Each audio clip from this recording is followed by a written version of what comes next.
I'm Kytia. And I'm Jerrell.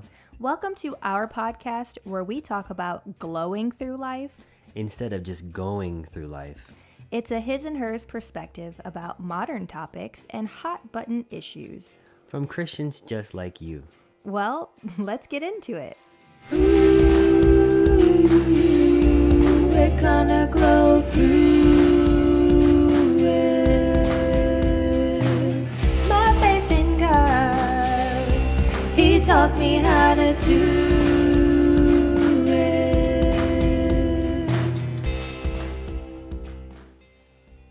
Hey guys, I hope you're having a good day, and thank you for seeing all our videos, podcasts, and welcome for seeing the next Going Through It, and thank you for everything that you guys do. Hello, and welcome to episode 24 of Glowing Through It. I'm Kytia L'amour, and I'm sitting here with my husband. I almost said Jerrell L'amour. Jerrell Connor. Speaking of that, we do actually have the same last name, but I've been using Kytia L'amour since before I met Jerrell, and it's like my public speaking performer name, so I just stuck with that and didn't put my new last name on anything online, so that's why we have different quote-unquote last names online, but it's really just my first and middle name. So that being said, being married, today we're going to be talking as husband and wife about something that I put online. I actually asked you guys, I did a poll. I gave you the option of what we should be talking about on today, and I asked you if you'd rather hear about uncomfortable questions that wives are afraid to ask their husband, or if you want to hear about 5 toxic people to avoid. So 62% of you guys voted on Instagram for hard questions, 38% voted for toxic people. And if you ever want to be a part of the polls that I do on my Instagram, follow me at Kytia L'amour. And Jerrell is also on Instagram at the red R, all one word. So, interestingly enough, even though twice as many of you guys voted for hard questions, I asked you guys to submit questions. Wives, submit questions that you'd be afraid to ask your husband, or even just women, what are questions you're afraid to ask men? And I got like 5 responses. I usually get way more interactions, so I'm not really sure why a lot of you guys didn't actually submit anything, but I found I'll be answering majority of the ones that you did submit through Instagram, and I found some online that I thought would be interesting. So Jerrell, you are in the hot seat today. It is hot. It is hot. By the way, it is hot. In here, we turn off the AC and the fans and all that stuff just so that there's not like a buzzing noise in the background. But we're pre-recording this on a Friday. It'll be going up in 2 days. And also, I wanted to let you guys know that we're going back to batch recording, which means recording a few episodes at a time. That saves us a lot in setup and editing and stuff for many reasons. But previously, months ago, before the world turned upside down, we were already doing batch recording, keeping the episodes around 30 minutes. Then current events happened, so we made the videos a lot long, or the podcast a lot longer, to kind of address a lot of things that are going on. So now I did a poll on my Instagram and YouTube to ask you guys, like, do you prefer having podcasts around an hour or around 30 minutes? And overwhelmingly, you decided to keep it around 31 minutes, which is great for us.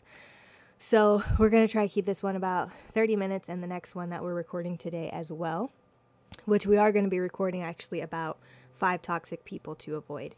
And that'll be coming up next week, next Sunday. So without further ado, Jerrell, first of all, are you nervous at all about what I might be asking you, since you have no idea what's coming your way? No need. I just won't answer it if I don't want to. And we're going to keep it quick. It's going to be kind of rapid fire, so you don't have to go into a lot of explanation unless you feel led to. So, because I want to get to as many questions as I possibly can. And some of them are fun, some of them are a little serious. So answer to your heart's desire. If I feel like I need to chime in with my experience, I will do that. What if I'm quaking? If you're quaking, then I'm sorry. And we'll just cut those questions out. Okay. So the first question, these first 5 are going to be from Instagram. So first one is, would or do you appreciate future husband letters? Do you know what that is? No idea. So, wait, do you not? I don't think I know what that is. So future husband, basically it's before, if I'm a girl and I'm single, before I meet my husband, I'm writing him letters where it's just like, hey babe, like I'm single right now. I can't wait to meet you. This what's going on in my life, and this is how I'm praying for you, like that kind of thing. The question is, would I appreciate that? Yeah, and even just from a husband's perspective, a Christian husband's perspective, obviously you don't speak for all men, but if you can think about it from your perspective and what other people might like, do you think men in general, especially Christian men, would appreciate that? So, in terms of general speaking, I don't think that would be a big deal for the majority of guys. For me, because I feel like my answer might not be representative of the majority of men. But I think for me, I would appreciate that because it kind of reminds me of a time when right up until when I didn't meet you, I was keeping a journal pretty regularly, and then it kind of just life got really busy and then it fell off. So I always like to refer back to those times when, like, okay, so I woke up this day, it was a Tuesday, and it was in May of 2007, and so what was I doing? Like, what was my routine, and what like, where was I in life? And it's always interesting to go back, like, in a time capsule, and like, oh, this is when I was going to Disneyland. This is when I met with these friends. This is when these people were in my life, or this was my routine, or even my diet. So I feel like having a snapshot of my wife's pre-marriage ideal of husband in a letter form, I think that would be really interesting. So more than just, oh, hey, babe, I can't wait to meet you. I want to look into your eyes. I want to be with you. So more than it being about that, you're more interested in just like what their life was like beforehand and getting like a glimpse of what kind of person they were and what was filling their days versus it being all about you. Yeah, I feel like because for me, like letter writing, and our letters were mostly early on in our relationship digital, like on MySpace messages. Those to me are more a capsule or snapshot of the type of person and lifestyle or living situation that someone has. It comes out in a letter versus like it being like a poem or something like that. For me, that's what I kind of call to. I think that's actually good advice because a lot of people, when I hear about the future husband letters, it's like it's all about the future husband and not necessarily like, hey, this is more about me, which could explain a lot about me and my personality or my background and stuff. So thank you. Next question is, I always, in all caps, am told that men are very visual. How true is this? Is it truly a constant struggle? I guess that would be kind of about temptation, I guess, because if it's a struggle, because just being visual itself is not a struggle. I would say, speaking for the majority of men, that is true about visual. I think more so with the majority of men that's a struggle than I think me personally I have. But for even speaking about it for myself, it's almost like a different experience because I'm an artist. So not all men who are visual, I guess, see things the same way as an artist would see things visually.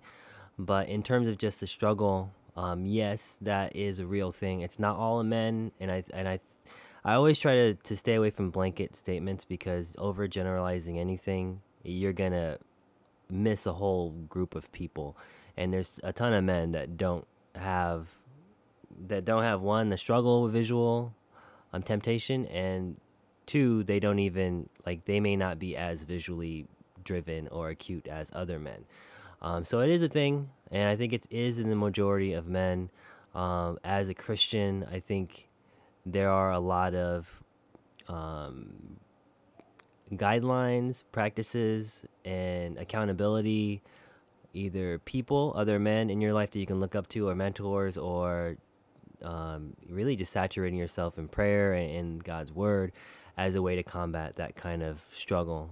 Because the Bible does talk about these struggles. That there's no struggle that is unique to you, and there's no struggle that is beyond overcoming. So whatever you're tempted with, God has always provided a way out. So it's not an excuse to say, oh, I have these struggles and I'm visual, so there's no, like, there's an excuse for everything. Like, there's no accountability. So that shouldn't be used. Thank you.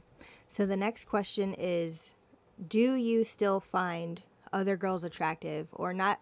Or also, if you see attractive women out and about, like, do you notice them? I think that the way I would answer that is I don't see other women as attractive, because I think that sends the wrong, like, the use of those words sends the wrong signal, because I'm not, like, attracted to other people. I can see beauty, and I can see beauty in women or in nature or in cars or certain things. So I can understand what aesthetic beauty is and see that there are people that are beautiful. But I don't put it as attraction, because for me that kind of sets up a wrong kind of thinking or idea. But that was the first part of the question. Was the other thing of that? Just, do you still find other girls attractive? Yeah, I still recognize beauty. It is a thing, and I think I talked to you early on in our marriage where I wouldn't have thought that this would be a thing that would happen, because, like, we both kept ourselves pure for, like, until we met each other, until we got married, the whole time. So for me, I kind of felt like, oh, it's not going to be that big of an issue once we're married, because, hey, like, all these things that you've been waiting for your whole life, and these experiences and being intimate with your spouse was like, hey, it's allowed. And, like, okay, that means temptations will kind of fade away. But what I found out was that for me, in that experience, the opening that door made everything more amplified, almost like hey, this was off limits, so I wouldn't even, like, try to think about it. But now that it's just part of my life, then it's like, oh, then that made it, like, a more natural thing where I had to, like, make sure that I was cutting off any thinking or cutting off any, like, freedom that that opened up, I guess, if that makes sense. That makes sense. And also, I mean, people don't go blind after they get married or after they find the one. And there are certain reasons why you're attracted to your spouse or your significant other that you're dating or engaged to. And so even for me, like, there are people in the world who are beautiful and handsome and attractive, and you notice that, but it's the whole point, like, but I'm not going to do anything about it. I'm not going to let this go anywhere. I'm not going to be, like, imagining things with them later on. Like, I already have someone, and that's where that goes in the right box in my life. But yeah, and one thing that, because I thought about this question too, because some people are offended by that, like, how could you ever think anybody else is attractive? And then there's some people who are like, no, my boyfriend is, like, the most attractive person in the whole entire world. Nobody's more attractive than him, and I would never even look at anybody and be attractive at all. And it's like, okay, if that's true for you. But yeah, there's a lot of beauty out there. And one thing I noticed for myself when thinking about it is, like, anybody that I would consider attractive has a lot of the similar features of my husband. That's why I'm attracted to him, whether it's broad shoulders or a certain jawline or certain eyes or a certain smile.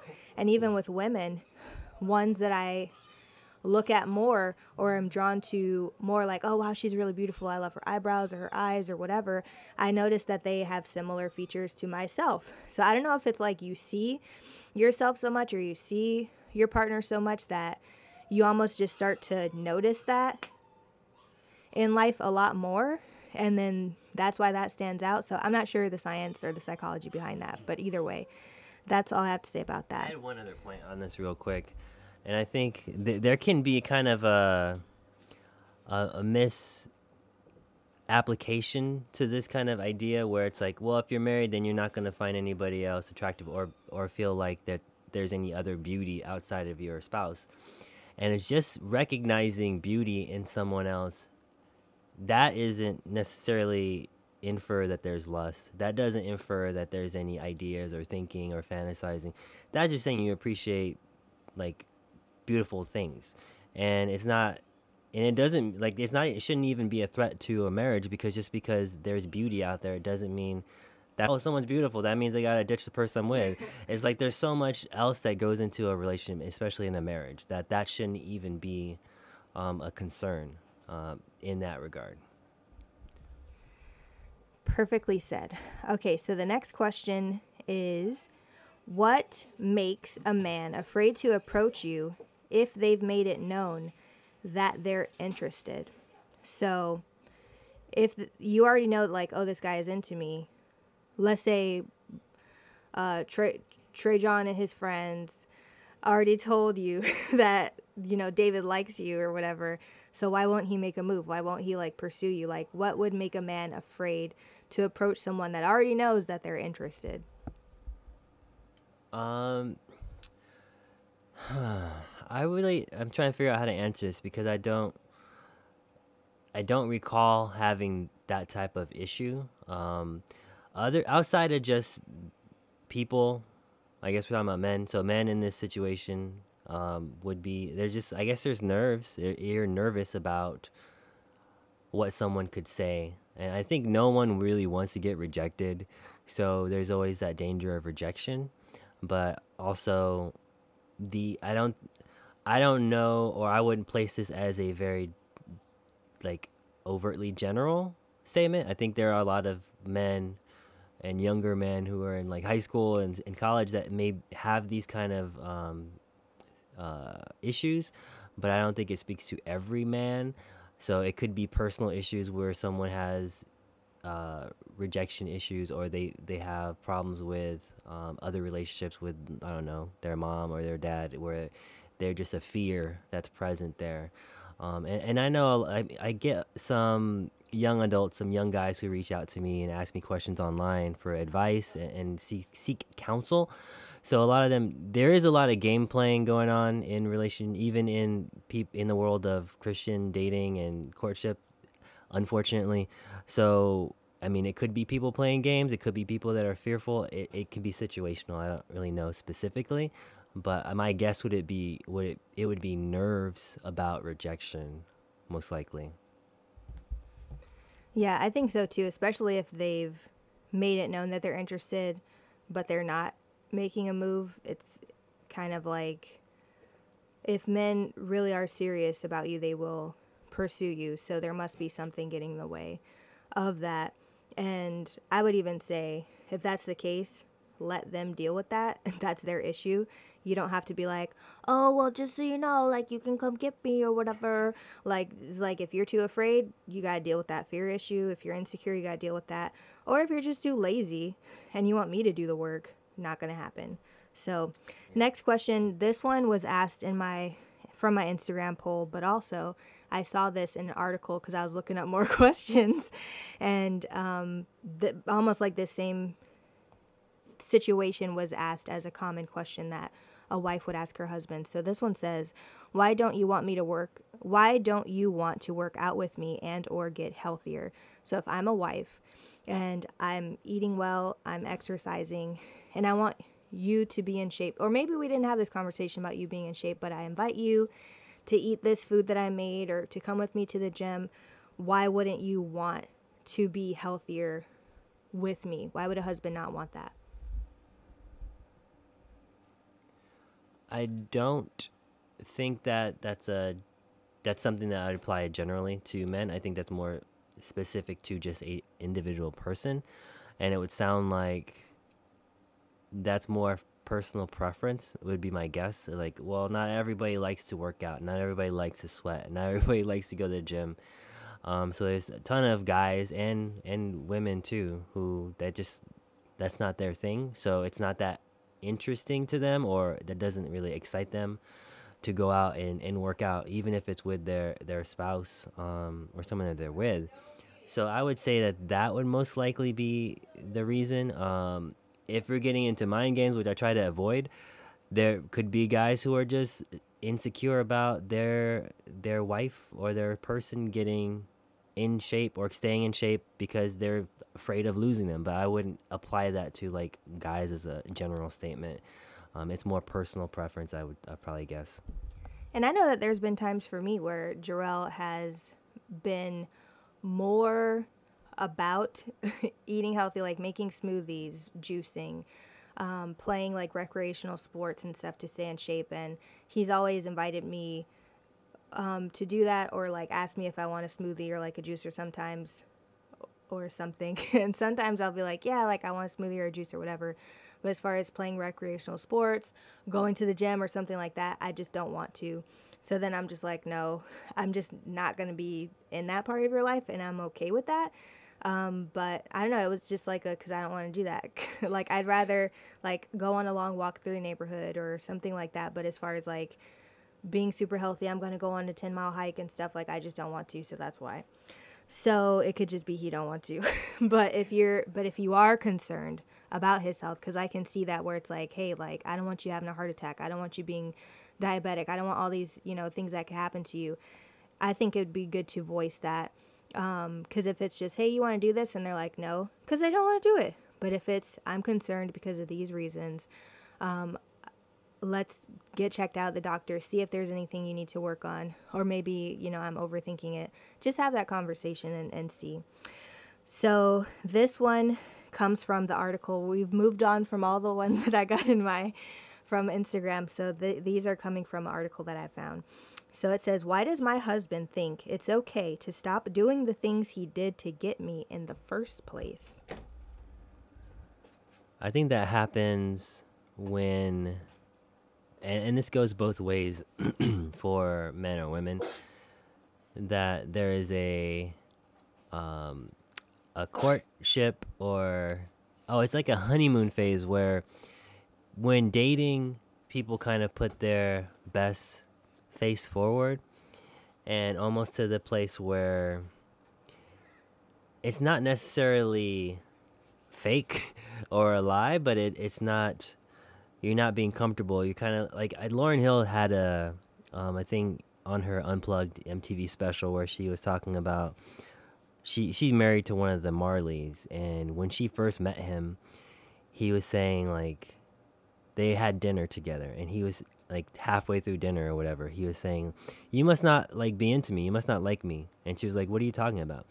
He said, because you eat like a man and you're not trying to be all pretty, you're not trying to like impress me with how you're eating and being all proper and all these things. And she is just like, I'm just being me. Like, what's the point of pretending to be someone else, and then you get married and you let your gut out and you let your hair down, and it's like, who am I married to? And it's like, there's so much in dating where people are just there. It's kind of like a facade in a way, and this is men and women alike. And so I think that happens a lot, and that's why it's so important to be yourself, first of all. Like, whoever you're pretending to be when you're dating someone is not benefiting you or the other person. But in that process, it's about being yourself and spending enough time to understand who the person across from you is, so that you're not marrying someone who you thought you weren't marrying, or the wrong person. So I think that's where that comes from. And it may not be like a bait and switch. It may not even be intentional. A lot of times we're just wanting to be like, well, I have only one good dress, or I have one good suit in my closet, so I'm gonna only wear that, and I don't want to show them this, or I don't want them to go to where my parents live because it looks a certain way, or I'm gonna go and get my hair done every day before our dates, but that's not what I like, or that's not who I am. I would rather just do it once a month or something. So it's important to be genuine and be who you are, because that's gonna attract the right person. And if there are things and you're already in a marriage, and I think it's a lot about just voicing what your qualms are or what issues you have. And like me and Tia, we've talked about it plenty of times where it's like, okay, this is what would help me in this marriage to feel more loved, or these are things that I appreciate we did before.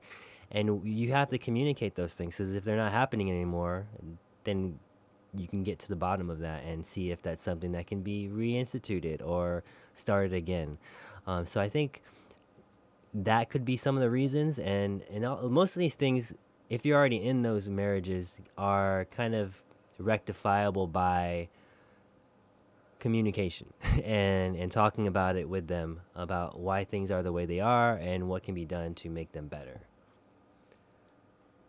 And let's see. So I mean, I think that's pretty much all that I could supply for that question. I think that should cover it. And yes, communication is very important. I think that even just the interesting thing about this whole topic is like questions like women are too afraid to answer or too afraid to ask. And I feel like you should come to a point in your relationship early on where honesty and trust is of the utmost importance. So there was a lot of uncomfortable conversations that me and Jerrell had just as finding out about each other as friends before we even made it official. And I think pray very hard. You know, if you're having communication problems or you feel like there's things you can't ask your spouse, like, because that is an area that the enemy is going to have a field day in, and it's going to not just resolve itself on its own. So the next question I have is, speaking of having a spouse, does being with one woman forever kind of scare you at all? No. And I think, I guess a general statement for guys, I feel like it only will scare men who have a misconception of what marriage or relationships are. Because for me, it never was a fearful thing. It was the goal. Like for me, and personally, like dating and searching, all of that is only to find my wife. Like it's not like I never was looking at like however many people I can date to have as much fun as I can while I'm young. Because it was never like, it didn't matter. It was only like basically like an audition, like who is going to get this job, who's going to be this spouse or this wife. And once you find the person, the point is to spend life with them. And so for me, that never was a fearful thing. I think it was it is a finality about it. And I think that's, if I were to like hone in on any of the emotion about it, it would probably just be the fear of getting it right. Because if you're married to the perfect woman for you, not that anyone's perfect, but there are people that are really great compatible matches, then that's who you would want to be with for life. You wouldn't want to be with anyone else. It's just a matter of, do you feel like you got it right? Did you pick the right person? And if you're not a Christian and if your choices aren't instructed or led by the Lord, then I could see a lot of fear in that. But we had so much confirmation from God when we met each other and when we went through the process of courting, that there was no doubt or fears about spending a life together for me, or I think for us. Same thing. I mean, and that's why I stopped dating when I was in high school, because I was like, enough with the games and the riffraff. I just want to be with someone for the rest of my life. And so I just waited, and then I got married to my husband, and that's who I waited for. That's who I'm with, and there's a security in that, not a fear. So 2 more questions, and then we'll end it. This one is basically, as a husband, do you prefer that your wife takes initiative with intimacy? I'm trying to think if I have a preference. I think it's not I would say no, I don't have a preference. I kind of almost want it to be equal, but I feel like that kind of dynamic within a relationship is totally going to be dependent on the personality types. A lot of things try to dance around conversation points, but I think a lot of things you run into with relationships is you have to find out people's comfort level. Like if they like to be embraced or if they like to be kissed. Do they like what is it called? PDA, public displays of affection? Are they that type of person?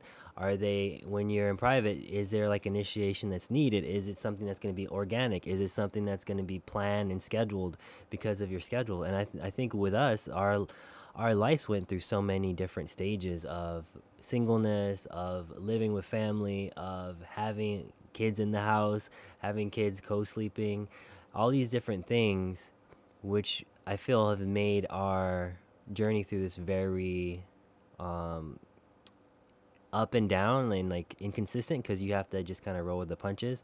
So I feel like ideally it would be equal, but given circumstances, as long as both partners are happy, whether one is initiating more than the other, it doesn't matter. It's just what having communication and conversations about what that relationship requires, because this is a thing again with communication. It can be kind of a touchy subject to kind of talk about, because there's so much emotion, and could be rejection, could be past how people feel about the situation that you're dealing with.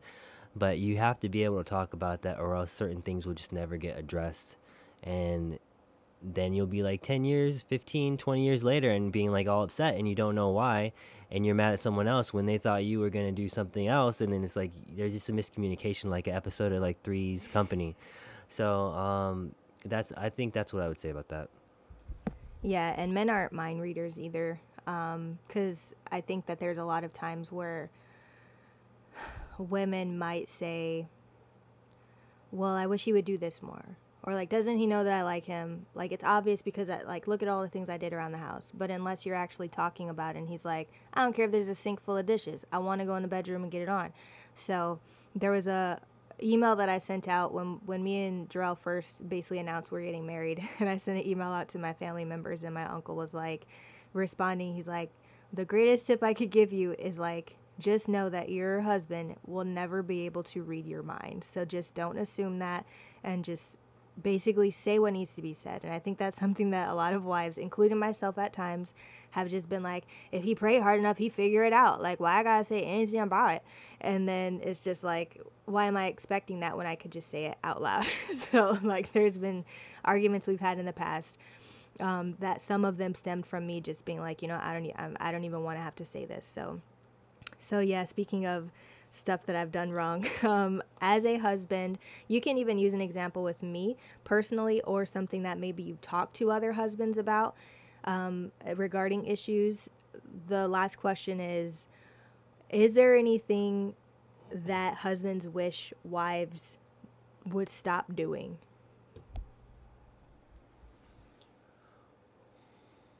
I only get one shot at this, so I'm trying to make it. And it could be multiple things. It doesn't have to just be one. I think it's just, it's in my head. I don't know if it's because it's like one of the biggest things, or because you just mentioned it. But I think a lot of it does revolve around or involve the not expecting the minds to be read kind of a thing. I think there's a lot of that is going on in these types of relationships, and like you talked about with us, like we see it in movies and TV shows. It's so like romantic comedies. It's always going to be a part of their scripting.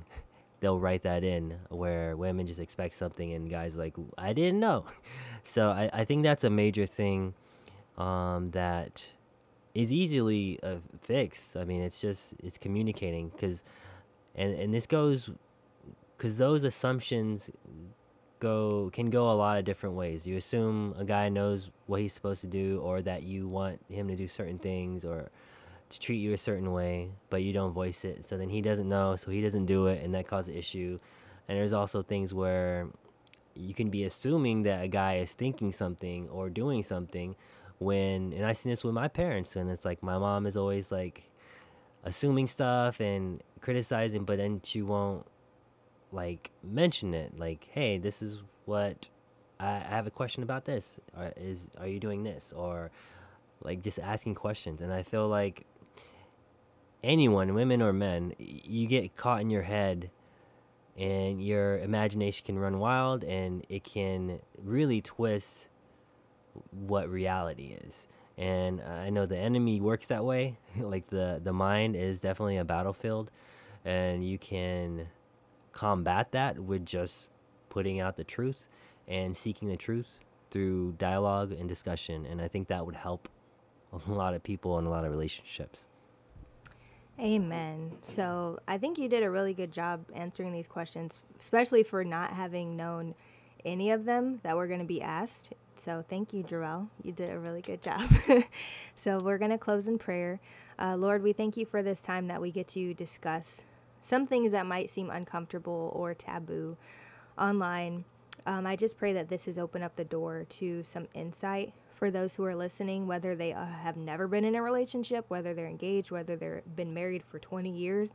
I just pray that you just break down any barriers that the enemy has built up in their life that would keep them from being able to have healthy communication and healthy relationships, because we should be trusting the people that are around us. We should have trustworthy people around us who we can have these conversations with. So I just pray that you lead them into any type of healing that they do need, because a lot of things we learn growing up can set us up for failure or set us up for success. But ultimately, we need to be guided by the Holy Spirit. So just praying that you cover this, and whatever needs to be learned will sink in and take root. In Jesus' name, amen. All right, you guys, thank you so much for listening to episode 24. 24 weeks of this Glowing Through It podcast. Also 24 weeks of me being pregnant. So thanks again for supporting us. Thank you for your kind and encouraging comments, your reviews that you leave. And if you do want to support us financially, we do have a PayPal. It's paypal.me/Kytia L'amour. Thank you for anyone who's ever donated anything, who's ever pressed play, anything like that. We're just very appreciative. In the meantime, I hope you have a blessed week. Until next time, God bless you. Bye-bye. Later. And thank you guys, and please enjoy, and I hope you enjoyed this Going Through It podcast, and please give a thumbs up and give some subscribe, and bye. You so